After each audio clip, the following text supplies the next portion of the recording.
दोस्तों, जीवन में कई बार ऐसी परिस्थितियां आ जाती हैं जब हमें समय के साथ कॉम्प्रोमाइज करना पड़ता है और परिस्थितियों के सामने घुटने टेकने पड़ते हैं। ठीक ऐसा ही हुआ था आज से लगभग 21 साल पहले भारत सरकार के साथ, जब अपने देश के लोगों को बचाने के लिए सरकार को 3 खतरनाक आतंकवादियों को छोड़ना पड़ा। जी हाँ, हम बात कर रहे हैं 1999 में आतंकवादियों द्वारा किए गए IC-814 प्लान हाईजैक के बारे में। जब अपने देश के लोगों की सलामती के लिए भारत सरकार को आतंकवादियों की शर्तें माननी पड़ी, तो आखिर आतंकवादियों ने ऐसा क्या किया था कि भारत सरकार को भी उनकी शर्तें माननी पड़ी? अगर आप ये भी सब जानना चाहते हैं तो बने रहिए वीडियो में एकदम अंत तक। 24 दिसंबर 1999 शाम के तकरीबन 4 बजे थे। इंडियन फ्लाइट IC-814 काठमांडू के त्रिभुवन इंटरनेशनल एयरपोर्ट से दिल्ली के इंदिरा गांधी इंटरनेशनल एयरपोर्ट पर आने के लिए तैयार थी। प्लेन में पूरे 178 यात्रियों के साथ 11 क्रू मेंबर्स मौजूद थे। इस हवाई जहाज को उसकी मंजिल तक पहुंचाने का जिम्मा था 37 वर्षीय पायलट देवी शरण और को पायलट राजेंद्र कुमार के हाथों में। वही कॉकपिट में इनका साथ दे रहे थे 58 वर्षीय फ्लाइट इंजीनियर अनिल कुमार जग्या, जिन्हें काफी फ्लाइट्स का अनुभव भी था। क्रिसमस का समय था और नया साल भी नजदीक था, इसीलिए फ्लाइट में मौजूद सभी लोग अपने घर वालों और परिवार से मिलने के लिए काफी उत्सुक थे। इन 178 यात्रियों में 24 विदेशी यात्री भी शामिल थे, जिन्हें भारत आना था। शाम के 4:30 बजे इस फ्लाइट ने उड़ान भरी और IC-814 का अपनी मंजिल तक पहुंचने का सफर शुरू हो गया। शाम के 5:30 बजे इस विमान ने इंडिया के अंदर प्रवेश किया। अभी तक तो सब कुछ सही चल रहा था और हवाई जहाज में मौजूद लोग काफी मौज मस्ती कर रहे थे। कोई सो रहा था तो कोई खाना खा रहा था, मगर इसी बीच लाल मास्क पहने एक आदमी अपनी सीट से उठता है और पूरी हवाई जहाज में मौजूद लोगों को मारने की धमकी दे देता है। ये आदमी लोगों से कहता है कि हवाई जहाज को हाईजैक कर लिया गया है। इस दौरान 4 और लोग इस आदमी का साथ देने लगते हैं और पूरी तरह से इस हवाई जहाज को हाईजैक कर लेते हैं। दरअसल ये 5 आदमी आतंकवादी थे, जिन्होंने अपनी शर्तें मनवाने के लिए इस जहाज को हाईजैक किया था। इन 5 में से एक आतंकवादी जबरन कॉकपिट में घुस जाता है और पायलट देवी शरण की कनपटी पर गन रखकर हवाई जहाज को पश्चिम दिशा में मोड़ने के लिए कहता है। दरअसल हाईजैकर्स प्लेन को लाहौर ले जाना चाहते थे और उन्होंने पायलट को ऐसा करने के लिए भी कहा, मगर पायलट देवी शरण ने यहाँ पर चालाकी दिखाते हुए उनसे ये कह दिया कि प्लेन में लाहौर जाने जितना फ्यूल बचा ही नहीं है, जिस पर हाईजैकर्स काफी ज्यादा भड़क गए और उन्होंने देवी शरण को धमकाते हुए पूछा कि प्लेन में कहां तक जाने जितना फ्यूल बचा हुआ है। तो पायलट ने कहा कि प्लेन दिल्ली के अलावा मुंबई और अहमदाबाद जैसे शहरों में जा सकता है। ये सुनते ही एक हाईजैकर्स को काफी ज्यादा गुस्सा आ गया और उसने कह दिया कि जब प्लेन मुंबई जा सकता है तो लाहौर क्यों नहीं जा सकता, जबकि लाहौर इस हवाई जहाज के लिए मुंबई से कहीं ज्यादा नजदीक है। दरअसल पायलट देवी शरण इस हवाई जहाज को भारत से बाहर कहीं भी नहीं ले जाना चाहते थे और वो चाहते थे कि ये हवाई जहाज भारत में ही किसी जगह पर लैंड करे, मगर हाईजैकर्स ये बिल्कुल भी नहीं चाहते थे कि ये हवाई जहाज भारत में लैंड करे। इसके बाद हाईजैकर्स ने प्लेन को पश्चिम दिशा की ओर ले जाने के लिए कहा और ये प्लेन एक अनजान मंजिल की ओर निकल गया। इस दौरान प्लेन में मौजूद बाकी 4 आतंकवादियों ने लोगों के बीच अपनी दहशत बैठा दी और उन्होंने काफी हद तक लोगों को डरा कर रखा हुआ था। इन आतंकवादियों ने बच्चों को बड़ों से अलग कर दिया और उन्हें एक साइड में बैठा दिया। ये सभी हाईजैकर्स प्लेन को अपने कब्जे में लेकर लोगों को धमका रहे थे, मगर अभी भी इंडियन एयरलाइंस को इस प्लेन के बारे में कुछ नहीं पता था और भारत सरकार ये नहीं जानती थी कि प्लेन हाईजैक हो चुका है। पर इसी बीच पायलट देवी शरण ने एक बार फिर से चालाकी दिखाई और हाईजैकर्स को चकमा देकर इमरजेंसी ट्रांसपोंडर को दबाया, जिससे इंडियन एयरलाइन कंट्रोल को ये पता चल गया कि हवाई जहाज IC-814 हाईजैक हो चुका है और उसे मदद की जरूरत है। जिसके बाद इंडियन एयरलाइंस कंट्रोल ने इसके बारे में भारत सरकार को बता दिया। सभी हैरान थे कि ये हाईजैकर्स प्लेन में आए कहां से। वहीं दूसरी ओर क्रू मेंबर्स हवाई जहाज को पाकिस्तान में न उतारने को लेकर हाईजैकर्स से बहस कर रहे थे और पायलट देवी शरण तो किसी भी कीमत पर प्लेन को पाकिस्तान में नहीं उतारना चाहते थे।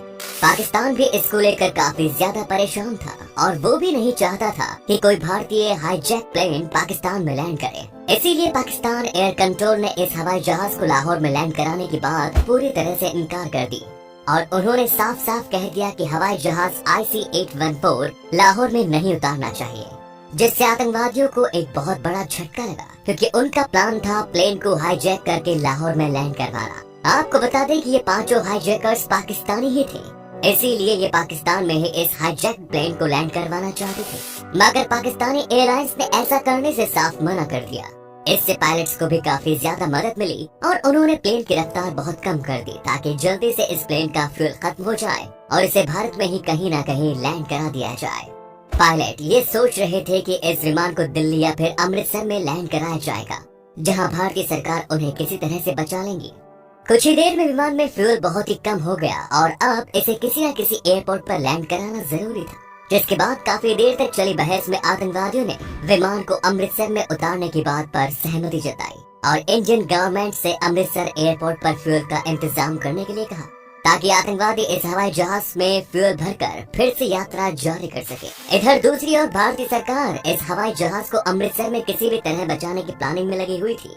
सबसे पहला प्लान ये था कि इस हवाई जहाज के लैंड कराते ही पंजाब पुलिस हवाई जहाज में घुस जाएगी और सबको बचा लेगी, मगर इस प्लान पर सहमति नहीं बन सकी क्योंकि CATS यानी certified anti terrorism specialist group ने पंजाब पुलिस को विमान में घुसने की इजाजत नहीं दी। दरअसल उन्हें डर था कि कहीं पंजाब पुलिस के विमान में घुसने से आतंकवादी यात्रियों को न मार दे। बहुत देर तक चली बातचीत के बाद भारतीय सरकार ने NSG कमांडोज को अमृतसर के लिए रवाना कर दिया। वहीं दूसरी ओर भारतीय सरकार ने अमृतसर एयरपोर्ट पर यह कह दिया कि हवाई जहाज में फ्यूल भरने में देरी की जाए ताकि NSG कमांडोज वहां पहुंचकर यात्रियों को हाईजैकर से बचा सके। एयरपोर्ट मैनेजमेंट ने ऐसा ही किया और हाईजैक्ड प्लेन में फ्यूल भरने में काफी देर की, मगर फ्यूल भरने में होती देरी को देखकर आतंकवादियों को ये डर था कि कहीं भारतीय सरकार उनके साथ कोई धोखा तो नहीं कर रही, जिसके बाद आतंकवादियों ने एयरपोर्ट मैनेजमेंट से जल्दी फ्यूल भरने को कहा, मगर फिर भी एयरपोर्ट मैनेजमेंट ने फ्यूल भरने में देरी की, जिसका नतीजा ये हुआ कि आतंकवादियों को अब बहुत ही ज्यादा गुस्सा आने लगा और उन्होंने पायलट्स को बिना फ्यूल भरे ही हवाई जहाज को उड़ाने का हुक्म दे दिया। पर अभी भी पायलट्स इस बात पर राजी नहीं थे। पायलट्स आतंकवादियों से ये कह रहे थे कि बिना फ्यूल के हम इस हवाई जहाज को नहीं उड़ा सकते।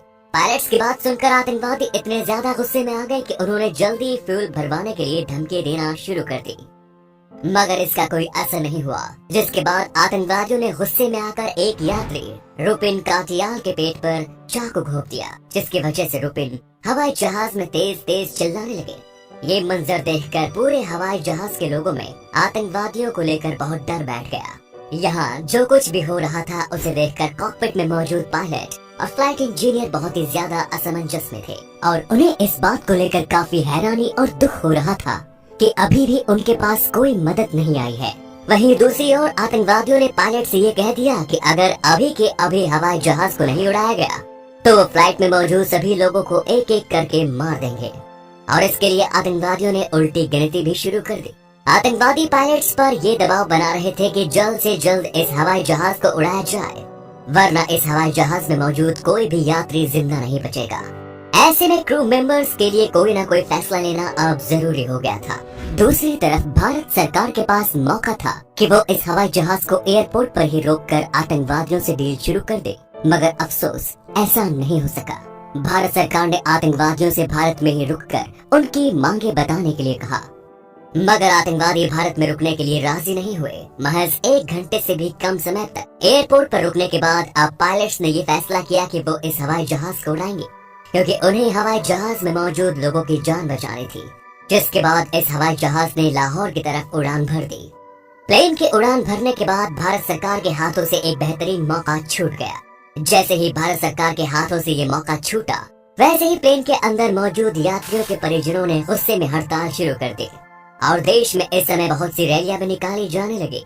इस समय सभी ये चाहते थे कि जल्द से जल्द इनके लोगों को जिंदा वापस लाया जाए। इसके बाद भारत सरकार ने फैसला किया कि स्नाइपर की मदद से हाईजैक्ड हवाई जहाज के टायर्स को उड़ा दिया जाएगा, मगर ऐसा करने से हवाई जहाज को बहुत खतरा, इसीलिए ऐसा भी नहीं हो सका। प्लेन के अमृतसर से उड़ान भरने के बाद आतंकवादी अब लाहौर जाने के लिए पूरी तरह से तैयार थे।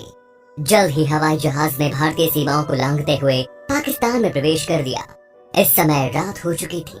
इधर जैसे ही हवाई जहाज पाकिस्तान की सीमा में घुसा, वैसे ही पाकिस्तानी सरकार को दिक्कत होने लगी।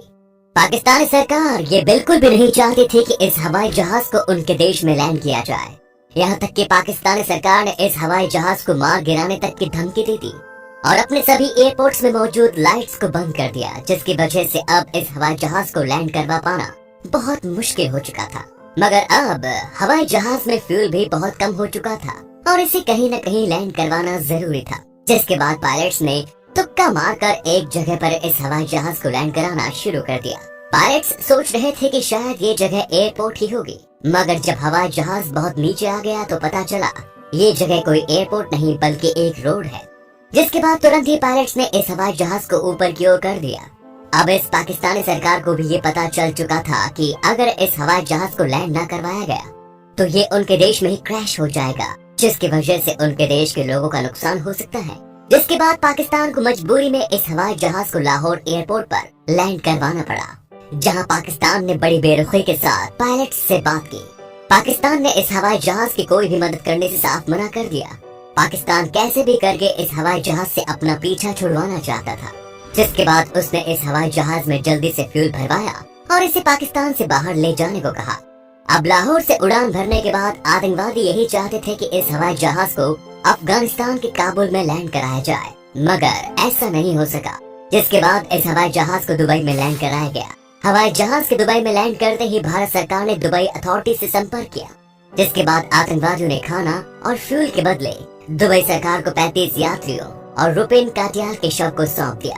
आतंकवादियों द्वारा छोड़े गए यात्रियों में ज्यादातर बच्चे और बूढ़ी महिलाएं थी। इधर भारत सरकार ने दुबई अथॉरिटी से कमांडो ऑपरेशन की इजाजत मांगी, मगर भारत सरकार कुछ कर पाती उससे पहले ही इस हवाई जहाज ने दुबई से भी उड़ान भर दी।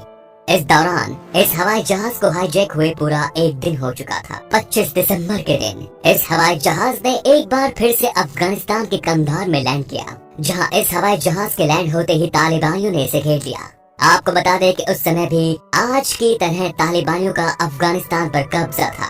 तालिबानी इस हवाई जहाज को भारत की सेना से बचा रहा था और वो नहीं चाहता था कि इस हवाई जहाज को भारतीय सेना द्वारा सैन्य ऑपरेशन करके छुड़ा लिया जाए।